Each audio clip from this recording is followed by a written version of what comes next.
നിങ്ങൾ എപ്പോഴെങ്കിലും ചിന്തിച്ചിട്ടുണ്ടോ എങ്ങനെയാണ് നെറ്റ്ഫ്ലിക്സ് നിങ്ങൾക്ക് ഇഷ്ടപ്പെട്ട സിനിമകൾ കൃത്യമായി പറഞ്ഞു തരുന്നതെന്ന്? അല്ലെങ്കിൽ ആമസോണിൽ ഒരു സാധനം വാങ്ങുമ്പോൾ അതുമായി ബന്ധപ്പെട്ട മറ്റ് സാധനങ്ങൾ അവർ എങ്ങനെയാണ് കാണിക്കുന്നത്? ഇതിന്റെയൊക്കെ പിന്നിലുള്ളത് ഡേറ്റാ സയൻസ് ആണ്. ഇന്ന് നമ്മൾ സംസാരിക്കാൻ പോകുന്നത് ഇതിനെക്കുറിച്ചാണ്. എന്താണ് ഡേറ്റാ സയൻസ്, എന്തുകൊണ്ടാണ് ഇതിന് ഇത്രയും അധികം ഡിമാൻഡ്, പിന്നെ ഇതിൽ എന്ത് ജോലികളാണ് നമുക്ക് നേടാൻ കഴിയുന്നത്? വളരെ സിമ്പിളായി പറഞ്ഞാൽ ഡേറ്റയിൽ നിന്ന് ഇൻസൈറ്റ്സ് കണ്ടെത്തുന്ന ഒരു ഏരിയയാണ് ഡേറ്റാ സയൻസ്.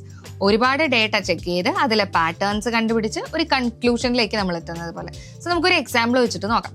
ഒരു ഓൺലൈൻ ഷോപ്പിംഗ് വെബ്സൈറ്റ് എടുക്കാം. ഓക്കെ, ഒരു ദിവസം ലക്ഷക്കണക്കിന് ആളുകളാണ് ആ ഒരു സൈറ്റിൽ വരുന്നത്, സാധനങ്ങൾ വാങ്ങുന്നു. ഇതെല്ലാം എന്താണ്? ഡേറ്റ തന്നെയാണ്. അപ്പോൾ ഈ ഡാറ്റ ഉപയോഗിച്ച് ഒരു ഡേറ്റ സയന്റിസ്റ്റിന് എന്ത് ചെയ്യാമെന്ന് തീരുമാനിക്കും, അല്ലെങ്കിൽ എന്തൊക്കെ ചെയ്യുമെന്ന് നോക്കാം. അപ്പോൾ ഒന്നാമത്തേത് ഡേറ്റ കളക്ട് ചെയ്യുക, രണ്ടാമത്തേത് അതിലുള്ള മിസ്റ്റേക്സ് ക്ലീൻ ആക്കി എടുക്കുക, മൂന്നാമത്തേത് ഈ ഡേറ്റയെ പഠിച്ച് അതിൽ ഒളിഞ്ഞിരിക്കുന്ന പാറ്റേൺസ് കണ്ടെത്തുക. ഫോർ എക്സാമ്പിൾ, സൺഡേസിലാണ് ആളുകൾ ഏറ്റവും കൂടുതൽ മൊബൈൽ ഫോൺ പർച്ചേസ് ചെയ്യുന്നത്. നാലാമത്തെ, ഈ പാറ്റേൺസ് ഒക്കെ ഉപയോഗിച്ച് ഭാവി പ്രെഡിക്റ്റ് ചെയ്യുക, ഫ്യൂച്ചർ പ്രെഡിക്റ്റ് ചെയ്യുക. അടുത്ത മാസം എത്ര കച്ചവടം നടക്കും എന്നൊക്കെ നമുക്കിവിടെ പ്രെഡിക്റ്റ് ചെയ്യാൻ പറ്റണം. ഇതാണ് ഡേറ്റാ സയൻസ്. സോ ഈ വിവരങ്ങൾ ഉപയോഗിച്ച് കമ്പനികൾക്ക് അവരുടെ ബിസിനസ് മെച്ചപ്പെടുത്താനും കൂടുതൽ ലാഭം ഉണ്ടാക്കാനും ഒക്കെ സാധിക്കും. അതുകൊണ്ടാണ് ഡേറ്റാ സയന്റിസ്റ്റുകൾക്ക് ഇന്ന് ലോകമെമ്പാടും ഇത്രയും ഡിമാൻഡ് ഉള്ളത്. സോ ഡേറ്റാ സയൻസ് പഠിച്ചാൽ എന്തൊക്കെ ജോലികളാണ് കിട്ടുക? സോ ഡേറ്റാ സയൻസ് എന്നത് ഒരു ബ്രോഡ് ഏരിയ ആണ്. ഓക്കെ, അപ്പൊ ഇതിൽ വരുന്ന കുറച്ച് ഇമ്പോർട്ടന്റ് റോൾസ് നമുക്കൊന്ന് ഡിസ്കസ് ചെയ്യാം. സോ ഒന്നാമത്തേതാണ് ഡേറ്റ അനലിസ്റ്റ്. അപ്പോൾ ഇതാണ് ഒരു എൻട്രി ലെവൽ റോൾ എന്ന് പറയുന്നത്. നിലവിലുള്ള ഡേറ്റയെ അനലൈസ് ചെയ്ത് റിപ്പോർട്ട്സ് ഉണ്ടാക്കുക എന്നുള്ളതാണ് ഇവരുടെ ജോലി. ഓക്കെ, സോ എന്താണ് സംഭവിച്ചത് എന്ന ചോദ്യത്തിനാണ് ഇവര് നമുക്ക് ഉത്തരം തരുന്നത്. രണ്ടാമത്തെ ജോബ് റോളാണ് ഡേറ്റ സയന്റിസ്റ്റ്. ഡേറ്റ അനലിസ്റ്റിന്റെ ഒരു അടുത്ത ലെവൽ എന്ന് നമുക്ക് ഇതിനെ കുറിച്ച് പറയാം. സോ ഇവർ ഡേറ്റ ഉപയോഗിച്ച് ഭാവി പ്രെഡിക്റ്റ് ചെയ്യുന്ന, that is future predictive models ഇവിടെ ഉണ്ടാക്കുന്നു. ഇനി എന്ത് സംഭവിക്കും എന്ന ചോദ്യത്തിന് അതിനാണ് ഇവര് ഉത്തരം നൽകുന്നത്. മൂന്നാമത്തേതാണ് ഡേറ്റ എഞ്ചിനീയർ. ഒരു കെട്ടിടം പണിയുന്നതിന് മുൻപ് നല്ലൊരു ഫൗണ്ടേഷൻ നമുക്ക് വേണം. അതുപോലെയാണ് ഡേറ്റ എഞ്ചിനീയറുടെ ജോലി. ഡേറ്റ കളക്ട് ചെയ്യാനും അത് സ്റ്റോർ ചെയ്യാനും ഉപയോഗിക്കാനുള്ള രീതിയിൽ എത്തിക്കാനുമുള്ള സിസ്റ്റംസ് ഉണ്ടാക്കുന്നത് ഇവരാണ്. അടുത്തത് അനലിറ്റിക്സ് എഞ്ചിനീയർ. ഡേറ്റ എഞ്ചിനീയർക്കും അനലിസ്റ്റിനും ഇടയിലുള്ള ഒരു പുതിയ പാലം പോലെയാണ് ഈ ഒരു റോൾ എന്ന് പറയുന്നത്.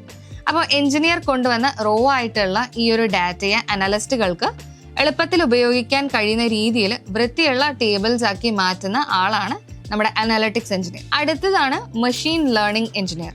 ഡേറ്റ സയന്റിസ്റ്റുകൾ ഉണ്ടാക്കുന്ന മോഡൽസിനെ നെറ്റ്ഫ്ലിക്സ്, ആമസോൺ പോലുള്ള ആപ്ലിക്കേഷനുകളിൽ പ്രവർത്തിപ്പിക്കുന്നത് ഇവരാണ്. ഇനി വരുന്നത് ML ഓപ്സ് എഞ്ചിനീയർ.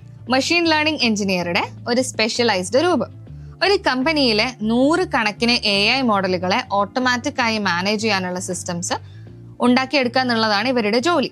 AI ലോകത്തെ DevOps എന്ന് നമുക്ക് ഇവരെ വിളിക്കാം. അടുത്തതാണ് generative AI specialist or prompt engineer. ChatGPT പോലുള്ള AI മോഡലുകൾ വന്നതോടെ ഉണ്ടായിട്ടുള്ള ഒരു പുതിയ റോളാണ് ഈ പറയുന്ന പ്രോംപ്റ്റ് എഞ്ചിനീയർ എന്നത്. AI മോഡലുകളിൽ നിന്ന് ഏറ്റവും മികച്ചതായിട്ടുള്ള ഉത്തരം എങ്ങനെ പുറത്തു കൊണ്ടുവരാം എന്ന് പഠിക്കുന്നവരാണ് ഇവർ. ഇനി അടുത്തതാണ് ഡേറ്റ പ്രോഡക്റ്റ് മാനേജർ. ഒരു ഡേറ്റ പ്രോജക്ട് ബിസിനസിന്റെ ലക്ഷ്യങ്ങൾക്ക് അനുസരിച്ചാണോ മുന്നോട്ട് പോകുന്നതെന്ന് ഇവർ ഉറപ്പുവരുത്തുന്നു. ഡേറ്റ ടീമിനും ബിസിനസ് ടീമിനും ഇടയിലുള്ള, അല്ലെങ്കിൽ അവർക്കിടയിൽ നിന്ന് പ്രവർത്തിപ്പിക്കുന്ന കൈൻഡ് ഓഫ് സ്ട്രാറ്റജിസ്റ്റ് ആണ്. അപ്പോൾ ഡേറ്റ സയൻസ് എന്നത് വെറും ഒരു ടെക്നോളജി മാത്രമല്ല, it's A demanding area. Data related task ഒക്കെ ചെയ്യാൻ ഇഷ്ടമുള്ളവർക്ക് തിരഞ്ഞെടുക്കാവുന്ന ഒരു ബെസ്റ്റ് കരിയർ ഓപ്ഷൻ ആണിത്. സോ തുടക്കത്തിൽ നല്ല രീതിയിൽ പഠിക്കേണ്ടി വരുന്നുണ്ടെങ്കിലും ഹയർ സാലറിയും ബെസ്റ്റ് ഫ്യൂച്ചറും അതിനുണ്ട്. സോ ഇന്നത്തെ വീഡിയോ നിങ്ങൾക്ക് ഇഷ്ടപ്പെട്ടു എന്ന് കരുതുന്നു. ഡേറ്റ സയൻസിനെ കുറിച്ച് കൂടുതൽ അറിയണമെന്നുണ്ടെങ്കിൽ താഴെ കമന്റ് ചെയ്യുക. ഈ വീഡിയോ ഇഷ്ടപ്പെട്ടാൽ ജസ്റ്റ് ഒന്ന് ലൈക്ക് ചെയ്യുക, ഫ്രണ്ട്സിന് ഷെയർ ചെയ്ത് കൊടുക്കുക. ആൻഡ് കൂടുതൽ ഇൻഫോർമേറ്റീവ് വീഡിയോസിനായി ഈ ചാനൽ ഒന്ന് സബ്സ്ക്രൈബ് ചെയ്യുക. സോ അടുത്ത വീഡിയോയിൽ കാണാം. Till then happy learning.